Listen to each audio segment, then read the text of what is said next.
नमस्कार, मैं अशोक कुमार पांडे और स्वागत है आपका द क्रेडिबल न्यूज पर। द वार हार्स करके एक वेबसाइट है।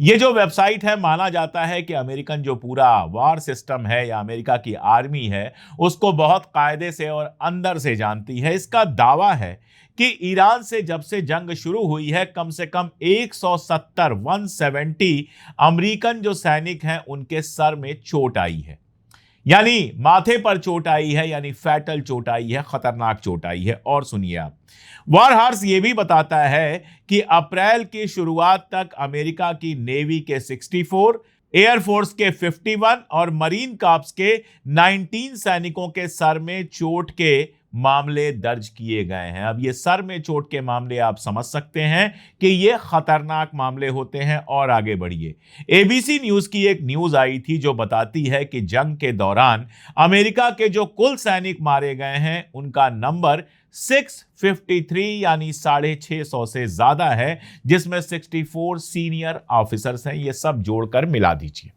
अमेरिका ये दावा कर रहा है कि उसके सिर्फ 18 सैनिक मारे गए हैं और घायलों के बारे में भी 100-150 तक की बात की जाती है।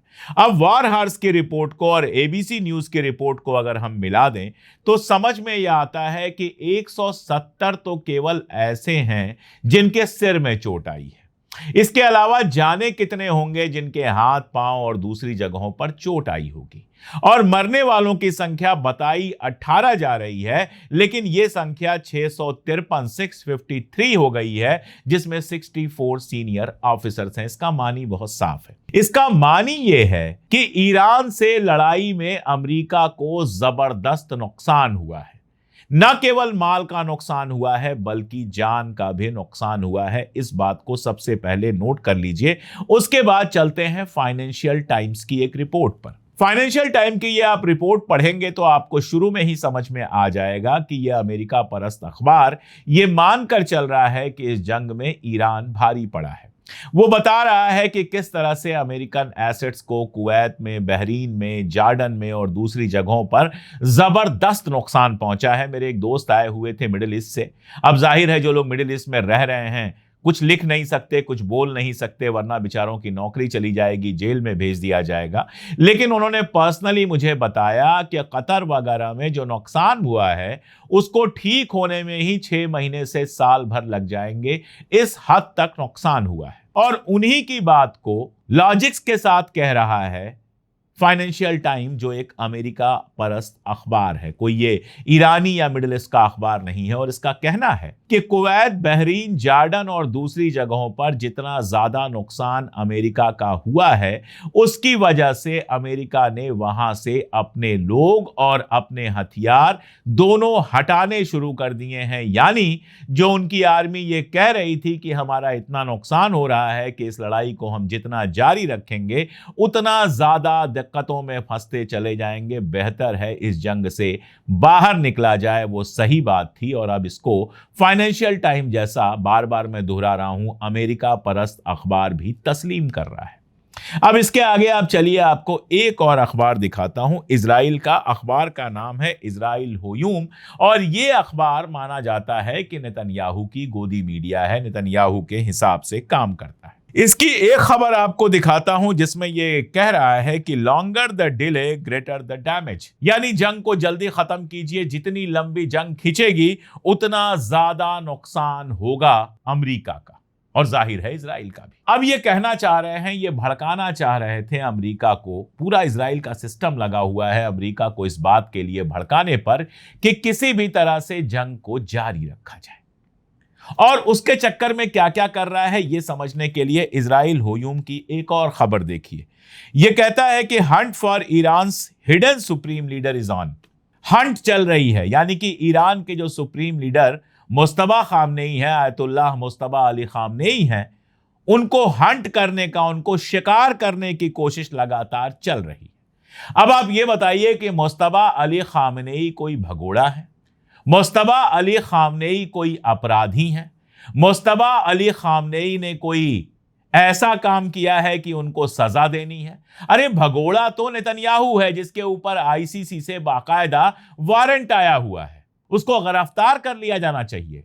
लेकिन ये हंट कर रहे हैं आयतुल्लाह मुस्तफा अली खामनेई को जैसे कि वो कोई अपराधी हो। ईरान का अपना सिस्टम है, ईरान ने पूरी तरह से उनको महफूज रखा है और ये चाह कर भी कुछ नहीं कर पा रहे, गद्दार भी इनकी मदद नहीं कर पा रहे।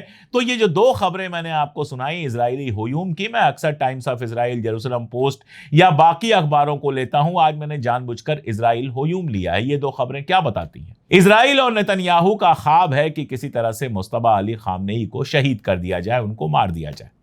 और दूसरा ख्वाब है कि वो घर में बैठे रहें, अमेरिका उनकी लड़ाई लड़ता रहे, अमेरिका के सैनिक मारे जाते रहे, अमेरिका का जान माल का नुकसान होता रहे।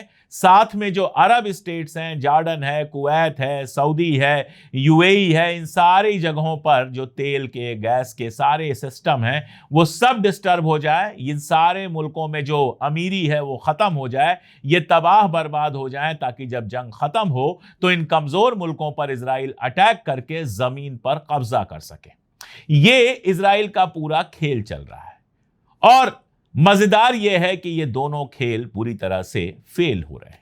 तो कहा यह जा रहा है, कहा नहीं जा रहा है, अब तो बयान आ गए हैं बाकायदा कि एमबीएस ने, जो सऊदी अरब के क्राउन प्रिंस हैं एमबीएस, उन्होंने ट्रंप को फोन लगाया और ट्रंप से फोन पर 3 बातें उन्होंने कही, ये सामने आ रहा है। पहली बात तो ये कि अगर आप हमारे ऊपर हमला करेंगे तो हमारी इतनी तबाही होनी है और इस हमले से ईरान पर कोई खास असर नहीं होगा, लेकिन गल्फ स्टेट पूरी तरह से तबाह हो जाएंगे। दूसरी बात कि अगर यह तबाही होती है और आपके जो ठिकाने हैं वो भी तबाह होते हैं और अगली बार आप कहते हैं कि इन ठिकानों के लिए पैसा दो, तो हमारे पास पैसा नहीं है कि हम इन ठिकानों को दोबारा बनवा सकें। आप जानते हैं अमेरिका का बेस जो है अरब कंट्रीज में, उसमें जो पैसा भी लगता है वो अरब कंट्रीज का लगता है, अमेरिका अपने पॉकेट से पैसा नहीं लगाता है। तो एमबीएस ने कहा कि भाई हमारे पास इतना पैसा नहीं होगा कि हम ये सब कर सकें। और तीसरी बात एमबीएस ने कहा कि इसके बावजूद स्ट्रेट ऑफ हॉर्मुज नहीं खुलेगी और ज्यादा मुमकिन यह है कि बाब अल मंदेब भी पूरी तरह से ब्लॉक हो जाए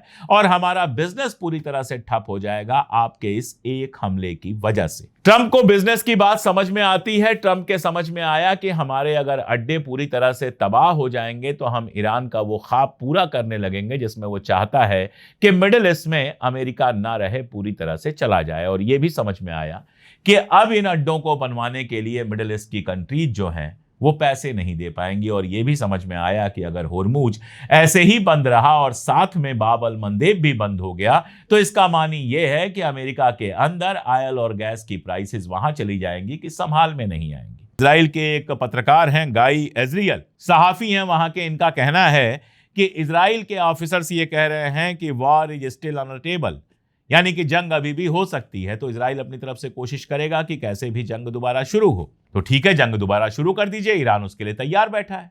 लेकिन अगर समझौता करना है तो बहुत साफ ईरान ने किया हुआ है कि यह समझौता जो मेमोरेंडम ऑफ अंडरस्टैंडिंग साइन हुई थी उसी के थ्रू होगा, उसी से होगा।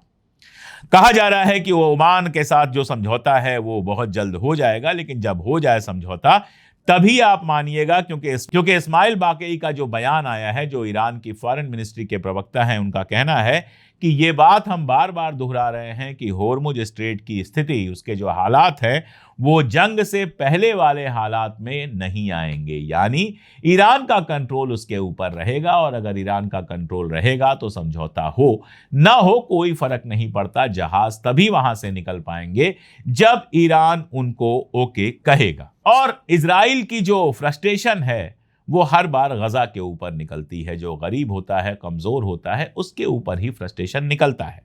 तो आप देखते हैं कि जैसे ही ये बात हुई कि ट्रंप हमला नहीं करेगा, एक बार फिर गजा के ऊपर अटैक हुआ, बम गिराए गए और कई लोग मारे गए। अब गजा को लेकर तमाम खबरें आ रही हैं, कहा जा रहा है हमास तैयार हो गया है और भी ऑर्गेनाइजेशन तैयार हो गए हैं, शर्त के साथ कि इजराइल गजा को छोड़े। लेकिन इजराइल गजा को छोड़ने के लिए तैयार नहीं है और ट्रंप उसके ऊपर प्रेशर बना रहे हैं। तो बिल्कुल हो सकता है कि इजराइल को लग गया हो कि ईरान की जीत का मतलब यह है कि गजा को आज नहीं कल खाली करना पड़ेगा, तो खाली करने से पहले जितने और लोगों को मार सकें उतना मार दें। दुनिया को यहां ध्यान देना चाहिए और नेतन्याहू को रोकना चाहिए। ये जो हो रहा है गजा के अंदर जेनोसाइड, ये हमारे इतिहास की सबसे खतरनाक घटना है और इस घटना को अगर ये दुनिया नहीं रोक पाएगी तो ह्यूमन राइट्स वगैरह की बात करने का कहीं कोई मानी नहीं रह जाएगा।